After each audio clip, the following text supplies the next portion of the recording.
Hi friends, இன்றைக்கி நம்ம சேனலில் ரொம்ப ஈஸியான ஒரு வாழைக்காய் ரெசிபி தான் பார்க்க போகிறோம். வாழைக்காய் வச்சு இந்த மாதிரி நீங்கள் ஈவினிங் ஸ்நாக்ஸ் பண்ணியிருக்க மாட்டீங்க. நீங்கள் ஃபஸ்ட் டைம் பண்ணி பாருங்கள். ரொம்ப ஈஸியாகவும் சுலபமாகவும் ரொம்ப டேஸ்டியாகவும் இருக்குங்க. வாங்க எப்படி செய்கிறதுன்னு வீடியோக்குள்ளே போகலாம். ஃபஸ்ட்டு ஒரு மிக்ஸி ஜாரில் ஒரு பட்டை எடுத்துக்கலாம், 2 கிராம்பு, கசகசா 1 டீஸ்பூன் அளவுக்கு எடுத்திருக்கேன், 1/4 டீஸ்பூன் அளவுக்கு மிளகு சேர்த்துக்கலாம், 1 டீஸ்பூன் அளவுக்கு சோம்பு, 1/4 கப் அளவுக்கு பொட்டுக்கடலை. இது 4 டீஸ்பூன் இருக்கும் பொட்டுக்கடலை. எல்லாத்தையும் நல்லா ஃபைன் பவுடராக அரைச்சி எடுத்து வச்சுருக்கேன். இந்த மாதிரி இருக்கணும். இதோட 2 பச்சை மிளகாய், 1 இன்ச் அளவுக்கு இஞ்சி, 10 பல் பூண்டு, 1 கைப்பிடி அளவுக்கு வெங்காயம் சேர்த்துக்கோங்க, புதினா இல்லைன்னா கொத்தமல்லி சேர்த்துக்கலாம். நான் இப்போ கொத்தமல்லி 1 கைப்பிடி அளவுக்கு சேர்த்துருக்கேன். எல்லாத்தையும் நல்லா அரைச்சி எடுத்து வச்சுருக்கேன்.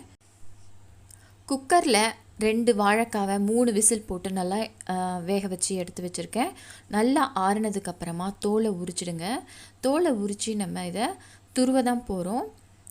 நீங்கள் துருவினாலும் ஓகே, இல்லைனா நீங்கள் மிக்ஸி ஜாரில் நல்லா ஃபைனாக அரைச்சியும் எடுத்துக்கலாம்.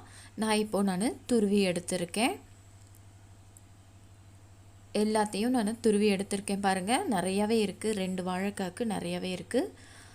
இந்த மாதிரி எல்லாத்தையும் துருவி எடுத்துக்கலாம். ஒரு பவுலில் நம்ம துருவின வாழைக்காவை சேர்த்துக்கோங்க. அரைச்ச மசாலாவையும் சேர்த்துக்கலாம். 2 டீஸ்பூன் அளவுக்கு தேங்காய் சேர்த்துருக்கேன். இது டெசிகேட்டட் கோகோனட். அப்படி இல்லைன்னா துருவின தேங்காய் கூட சேர்த்துக்கலாம். ஃப்ரெஷ்ஷாக துருவின தேங்காய் கூட சேர்த்துக்கோங்க. இது எல்லாத்தையும் நல்லா மிக்ஸ் பண்ணிவிட்டு தேவையான அளவு உப்பு சேர்த்துக்கலாம். நல்லா மிக்ஸ் பண்ணிக்கலாம். நான் தண்ணி ஒரு சொட்டு கூட இன்னும் சேர்க்கலைங்க. தண்ணி தேவைப்படாது. தண்ணி தேவைப்பட்டுச்சுன்னா கொஞ்சமாக தண்ணி சேர்த்துக்கோங்க. இப்போ எல்லாத்தையும் நல்லா மிக்ஸ் பண்ணியாச்சு. சின்ன சின்ன உருண்டையாக உருட்டி எடுத்துக்கலாம். உங்களுக்கு எந்த சைஸ் வேணுமோ அந்த சைஸ் நீங்கள் உருண்டை பண்ணி எடுத்துக்கோங்க. இதே மாதிரி எல்லாத்தையும் உருண்டை பண்ணி எடுத்துருக்கேன் நான். ஒரே அளவாக நீங்கள் உருண்டை பண்ணிக்கோங்க. இதை நம்ம ஆயிலில் ஃப்ரை பண்ண போகிறோம். அதனால் நீங்கள் உள்ளே வேகணும். அதனால் சின்ன சின்ன உருண்டையாக உருட்டி எடுத்துக்கிட்டிங்கன்னா உள்ளே நல்லா வெந்து வந்திருக்கும். அதனால் நீங்கள் சின்ன சின்ன உருண்டையாக உருட்டி எடுத்துக்கோங்க.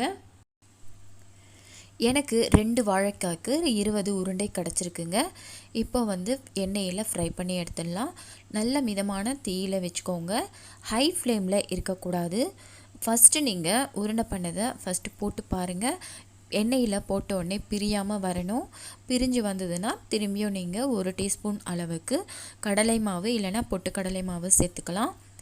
இப்போ எண்ணெயில் நான் ஒரு 10 நான் போட்டு எடுக்க போகிறேன். இப்போ பாருங்கள், லோ ஃப்ளேம்லேயே வச்சுட்டு நல்லா ஃப்ரை பண்ணி எடுத்துடலாங்க. கலர் நல்லா சேஞ்ச் ஆகணுங்க. கோல்டன் ப்ரௌனாக ஆகணும். இது பாருங்கள், ஒரு 3 நிமிஷத்துலேயே நல்லா ரெடி ஆகிடுச்சு. கலர் நல்லா சேஞ்ச் ஆகிடுச்சு.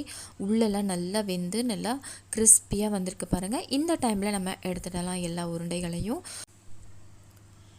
ரொம்ப ஈஸியான ரொம்ப டிஃப்ரெண்ட்டான இந்த ரெசிபியை நீங்களும் ட்ரை பண்ணி பாருங்கள். 2 வாழைக்காய் இருந்தால் போதுங்க.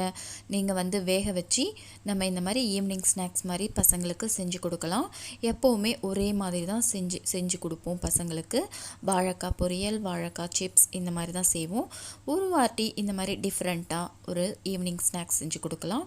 பசங்களும் விரும்பி சாப்பிடுவாங்க. இந்த வீடியோ உங்களுக்கு பிடிச்சிருக்கும்னு நினைக்கிறேன். பிடிச்சிருந்தா லைக் பண்ணுங்கள், ஷேர் பண்ணுங்கள், உங்கள் ஃப்ரெண்ட்ஸ் ரிலேட்டிவ்ஸ் எல்லாருக்கும் ஷேர் பண்ணி விடுங்க. மறக்காமல் சென்னை லஞ்சுக்கு சப்ஸ்கிரைப் பண்ணுங்கள். அடுத்த ஒரு சூப்பரான இன்ட்ரெஸ்டிங்கான ஒரு ரெசிபியில் உங்களை பார்க்குறேன். இந்த வீடியோ பார்த்த அனைவருக்கும் நன்றி.